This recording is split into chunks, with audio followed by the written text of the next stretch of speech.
Let me take you all the way back to 2003.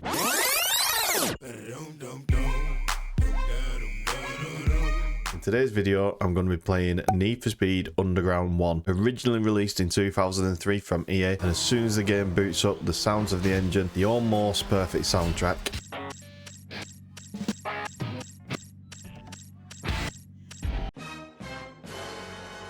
But the rest of the soundtrack absolutely slaps. This game was my childhood, turning 11 when it was released, venturing into my first year at high school. Man, 2003 was a long time ago. We were only on the second Fast and Furious film, and probably the best in the series with Too Fast and Too Furious.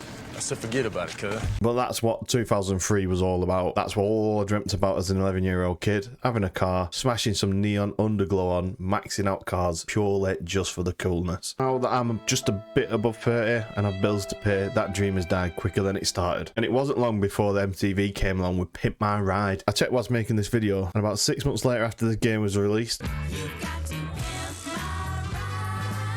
the first episode of Pimp My Ride was aired, and that's what this game encapsulates the most for me. Taking a car and making it as much for the streets as possible, giving us the ability to race these cars around the streets as legally as we can, and we're warned not to do so when booting the game. I may push the limits of my car on the track, but off it, I drive safely and responsibly. Save the racing for the track, and if you feel a need for speed, just play Underground. But not only am I nostalgia diving back into one of my all-time favourite game series just to get that dopamine hit, but I've also stumbled across RetroAchievements. RetroAchievements is a community-driven platform that adds modern-style achievements like Xbox or PlayStation trophies to classic retro games, breathing a little bit more life into them. The legends over there have created these achievement sets, and you can beat the games, and once you've got all the achievements, it's considered to be mastered. So that's what I'm going to do in this video. Master Need for Speed Underground 22 years after its initial release. And let me tell you, some of these achievements can be quite tricky. There's a total of 113 achievements, and this site also informs if there's any missable achievements, which is nice of them to be fair. There's 23 in total, which mainly relate to difficulty or miscellaneous things, but more on these later. So let's just jump straight into the Underground. We start off with the first race in a decently upgraded car, driving through the streets with a circuit race. 2 laps against 3 other competitors, and it took a little bit to get used to the controls again. Nowadays, racing games start off with being set up as a triggers to accelerate and brake. Not in this game. X is to accelerate and square is to brake. But we win the first race and unlock our first achievement out of the 113. 369, damn you fine. But the story starts, it turns out that I'm just telling what my dream would be in that race. Is that your fantasy? Look, that's Eddie. Take a good look, man. He's a winner, and winners get mad respect. But with that, we're stripped of the Acura RSX and are told to pick a car. So which one of these is your car? For no other reason than I've actually driven one and owned one in real life, I picked a Honda Civic. Ouch, that is seriously weak, dude. After another cutscene plays out and we've defo got our eye on the blonde at the back, rudely interrupted again by Samantha, Hey, loser. who installs some communication device in the car so that any incoming challenges can be fed straight through to me and I can begin earning mad respect. And this is where we're shown the race map. This shows any upcoming races that we can do to take them down. With a choice of difficulty that increases the amount of cash reward we get for beating it. We start off with another circuit race versus Jose and his crew. However, this time I'm in the Civic. 0 modifications, 0 upgrades, just a stock Honda Civic that I'm going to have to push to its limits to win. I'm not complaining too much because I do love it when games start off by giving you everything and then teasing you with what you could have had, only to strip it away and make you start from the bottom and grind your way up, as this is a 22-year-old game. The map isn't the biggest compared to some of the games that we get nowadays. What I mean with that is the courses tend to repeat themselves. Certain parts of the tracks are used quite a lot, but I just find that there's enough to still keep it that little bit entertaining rather than it going stale. But it does bring on to the worst thing about this game, the traffic. The traffic is so consistently inconsistent. Honestly, you could be flying around a blind corner only to have a car incoming from the other direction and not being able to dodge out of the way of it. As well as rubber banding, it basically means that you've lost the race if you crash. But anyway, I've beaten the first race of the Underground mode, I've got some cash, and more importantly, mad respect. Get more star points to get in the race for near misses, clean driving, power slides, and all that lot. We gain style points. These are used to unlock more upgrades, so the more we get, the better. And the races don't just stop there. There's 111 events to take down, and I'm on event number 2. I'm not going to go through every race because that'll just take forever. I'm just going to go through the difficult ones, the exciting ones, and anything that pops up along the way. Anyway, the next style of race we come to is a sprint race. This is just a race from point A to point B, racing against other racers, much like a circuit, but instead of doing short laps, you finish in a different location. We've got drift races. Drift. What do you mean, drift? And I'm just going to let you know, I'll talk more about drifts later on, because there is an achievement that is just one of the hardest to get in the game, but I'll talk about that later. It's basically going around the circuit in style, going around corners at an angle, so the more driftier you are, the more points you get. Staying within the white markers gets you more points, chaining drifts together even more points, but banging into a wall and all the points, all the multipliers are gone. We're competing against other races, but they're not on the track, so at least we can't crash into them, and whoever gets the most points wins. On these drift circuits as well, Retro Achievements has leaderboards, which aren't tied to any achievements, so you can see where you stack up against everyone else on the website. As you can see, I'm not very good, and I don't get better either. After that humbling on the leaderboard, Sam Apford tells us that we need to get noticed with some badass upgrades, so I'll spend a little time here upgrading my car, installing a front bumper, rear bumper, side skirts and rims before changing the colour of the whip. And you can see that my reputation has increased with these modifications. Back to the races. What's up, dog? Name's Derek, but my buds call me Clutch. I think I'll call you Tow Truck, because that's what's going to be hauling that Eve to the dump after this race. And I've got a drag race to beat. Straight line to prove who's got the quickest cars. These manual transmissions that reward us for not over revving the car or under shifting. The better the gear change, the quicker we go. The game literally shows us how quick we're going with a camera shake. I'm fast as fuck, boy. But the car is looking bang with the slight upgrades we've done so far, and we easily take this drag race down into style, which hasn't gone unnoticed as we're rewarded with another achievement for having a 1-star car reputation. Not only do we get the achievement, but the car is on the front of a magazine showing the world just how sick the car is. Also, magazines is definitely 2003. Then on to the last race of the first round of the races that the race map is showing. A lap knockout race. It's the same as a circuit race, but with one change. You cannot be last across the line on each lap. If you are, you're knocked out. And after a bit more cash, it's time for the all-important visual upgrades. Starting off with the most important, every 11-year-old's dream, underglow. We also had vinyl on the side, which isn't the best, but it does increase reputation, so needs must at this point, as well as a spoiler for downforce. It doesn't actually impact downforce, it's purely cosmetic. This is what the gameplay loop kind of is. The race map opens with a few different race varieties. We beat all of them before we are thrust into a tournament or special event or something along those lines. Also with the tournaments, there are achievements linked to them. One for beating them and one for beating them hard. The first tournament is a tournament of circuits, and each other tournament will have a specific style event. After taking down the first tournament, we get 2 achievements, and we finally get some performance upgrades that are very much needed in this car. Now for me, this is the type of customization that I can get behind. Like I don't know for sure if there is any way to tweak gear ratios and all that, but none of that makes sense to me. I like how this game does it. Here's level 1 upgrades, slap them on the car, it makes it quicker. I'm a simple man. We'll go back to the race map and given a challenge from TJ. Beautiful, ain't it? I gave him the edge, and they blew it. You think you're better? Prove it. And maybe I'll help you out. A time trial, but if we do it in less than the time limit, it's going to give us a unique upgrade. After beating that challenge, we are rewarded with a choice of performance upgrades. So obviously I picked this from TJ for a little bit more speed and acceleration. The white bars increase the most, and bigger means better. And with the performance upgrades we've already got, we're smoking the competition. Beating this tournament and unlocking 2 more achievements and more performance upgrades. ECU fuel system, a turbo and brakes that we promptly install on the car. Then we're on to the 13th event, a drift event. Well, I changed my setup and my power's off the charts. You got 0 chance. This took me far too long to get done. We are rewarded with the next magazine cover and next achievement for installing all level 1 visual upgrades on a car. But back to the racing, and the tournaments don't stop coming. Event 14, we've got another circuit event to tackle. Winning these 3 races unlocks 2 more achievements and more performance upgrades. Level 1 weight reduction kit, suspension, and finally nitros. More boost, a staple of any street racing game. And the first thing I think about when I think about this game is boosting with NOS. Too soon, Junior. Fucking meow! After a few more races, we've piqued Eddie's interest, and then Samantha tells us about the ranking system for each style of race, something that we're going to have to climb to the top of for every type of event. Jumping ahead again, beating a few more circuits, drag races, lap knockouts, sprints, while still not getting any better at the drifts, and just about scraping and winning those events, we come to another circuit race. If we beat this, we'll get featured on another magazine cover, and also sit 10th place in the rankings. At this point, the races aren't too bad, so I took this challenge down quite easily and unlocked this achievement. Pushing ahead to event 21, a drag tournament. This is where the original car choice that I picked started to become an issue. So I have to look in the store if it's worth trading my car for something better. I decided that the Mazda Miata is a better upgrade, and I could have picked this from the beginning. In this game, when you trade a car in, all the upgrades, both visually and performance-wise, are already installed on your new car, which I can't work out whether I like it or not. It does show quite quick the statistics if this car is going to be quicker than the car that you currently got as well. And it still weren't easy to take this tournament down. That Impreza just launches off the line. But after perfecting my launchers and all my shift, as well as drafting, unlocking 2 achievements for winning this tournament again. It also helped that on the 3rd race it totaled. Jumping ahead, we get told if we beat another drift race, we get put onto the next magazine, and I'm still not better at drifting, even though it's easier to drift in the Mazda than it was in the Honda. A few restarts later, we unlock this drift up and comer. So this is what we know the gameplay loop is. Grinding our way through the events and rankings per each event, beating a few events before a tournament opens up, or beating a special TJ or Samantha event for a unique performance upgrade or visual upgrade. So we're just going to jump ahead all the way to event 35, but we did unlock these achievements on the way.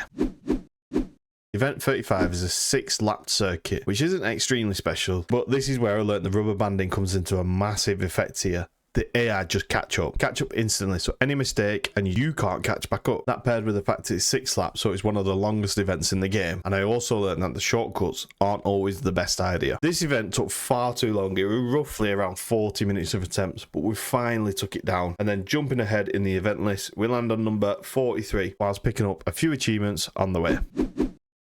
And I just wanted to show this race off more than anything. If I beat it, I'll be rank 8 on a magazine cover, but I'm struggling. The AI is in an RSX and it just obliterates me every time. I get perfect launches, perfect shifts and everything, and I just can't seem to beat it. Do notice that I start quicker than it, so if I can get ahead of it and stay in front of it, it can't pass me and I'll just win. Well, it turns out that I didn't even need to do that. It KOs a taxi perfectly, hits it hard enough that it flies just over my Mazda, and I could cruise into the lead and win. Take the magazine feature, the 8th ranking in drag, and also the achievement. I'm going to skip ahead now, and in the bunch of races that we've skipped, we did unlock some achievements.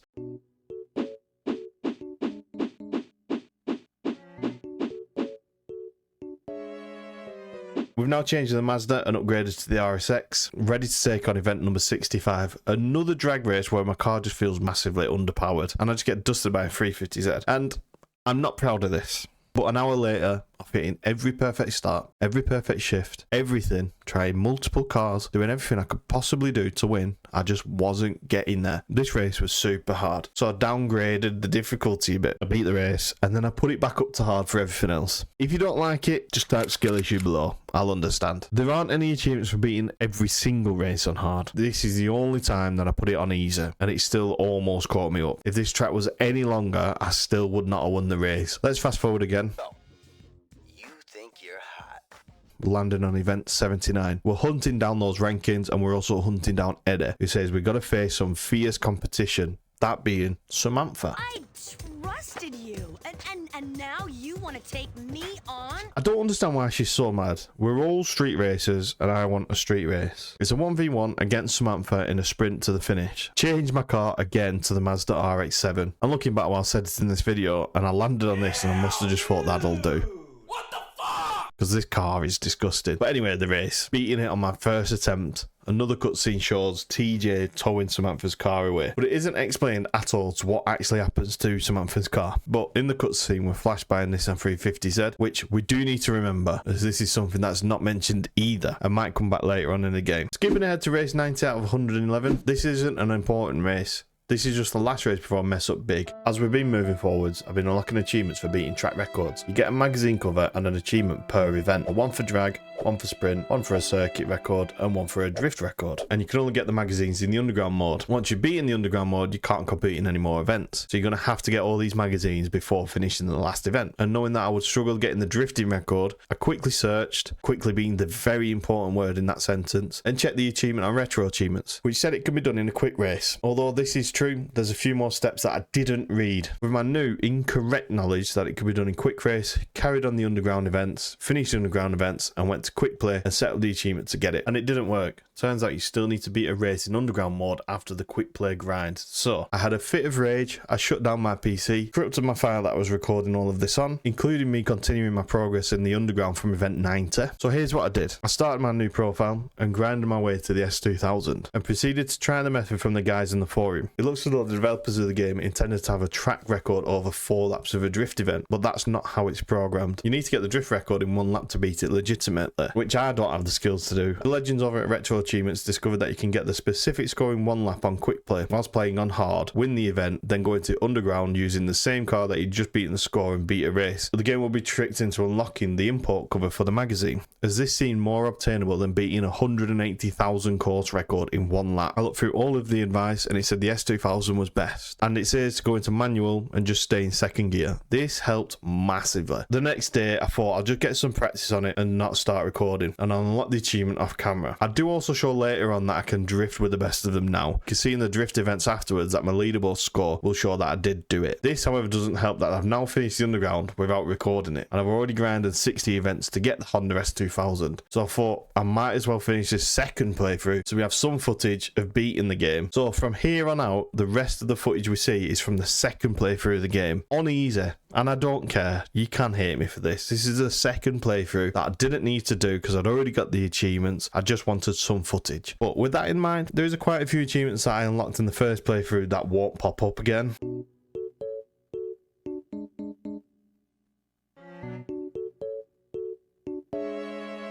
If you made it this far into the video, thank you for stopping by, and if you want to support me to continue making these type of videos, hit the like button, subscribe, and turn the bell on for notifications. Heading into event 107, here is the final challenge per event to take that #1 spot in all of the rankings. 4 races, 4 events, 4 #1s, and these are a little bit anticlimactic. 1 drag race, it's 1 3-lap circuit, 1 easy sprint, and a drift. And at this point, I'm not that bad at drifting anymore either. The footage you see is me doing it on easy, but I did do this on hard the first time and I didn't struggle with any of it in there either. Don't really know what I'd want, and there's not much you can do with the racing game, but especially when there's 5 or 6 lap circuits previously in the game which are harder than these ones, I don't know what I'd want. But after we're now #1 in all of the rankings, we get a request from TJ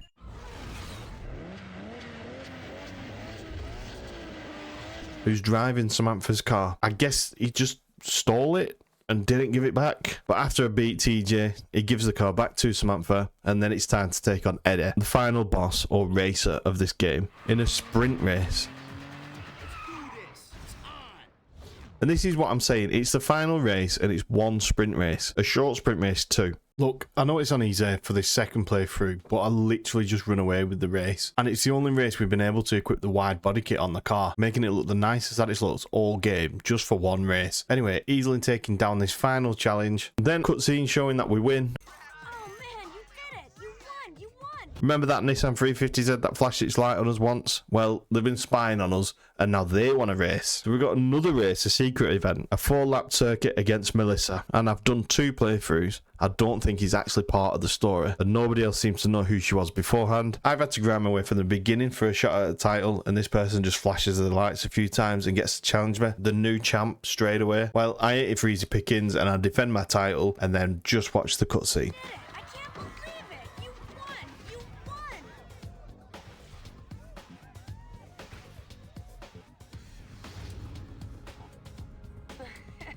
Is that your fantasy? Does that just mean that all of this has been a dream from the beginning of the video? Regardless, that's the underground mode beaten twice, but I'm only about halfway through the achievement list, so I'm just going to fly through what is required as it's all relatively the same achievement style. We're going to quick race, starting off with the circuits. We've got to beat every track record. This includes them in reverse as well for 16 achievements. If we set the difficulty to hard with max traffic and catch up on, we unlock another achievement for reaching 200 mph and still winning the race. Or if we have an average of 150 mph, we unlock another one. What I did is I just set it to 2 laps, because on the first lap it's a standing start, and on the second lap with a flying start, all of these are easily taken down. Then it's the same for the sprints. Same again, 16 events, 16 achievements, 1 per course, and another one for being over 200 mph with the same modifiers.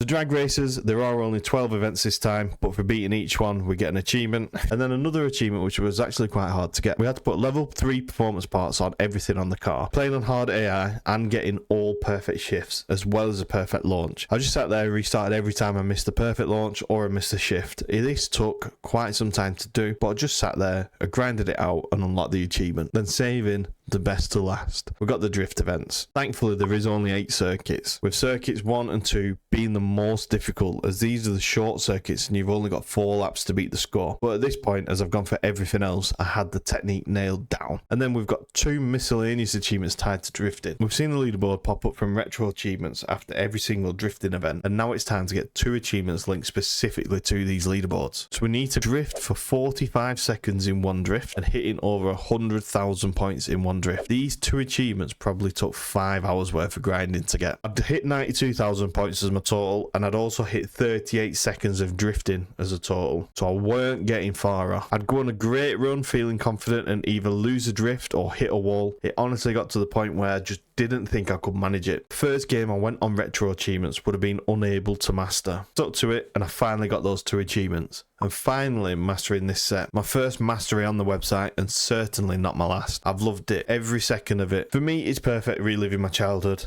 and unlocking achievements for those games that I loved back in the day. If you want to follow me on the website, it's the smiley to track what I might be playing next. But for now, keep the racing on the track, and I'll catch you in the next one.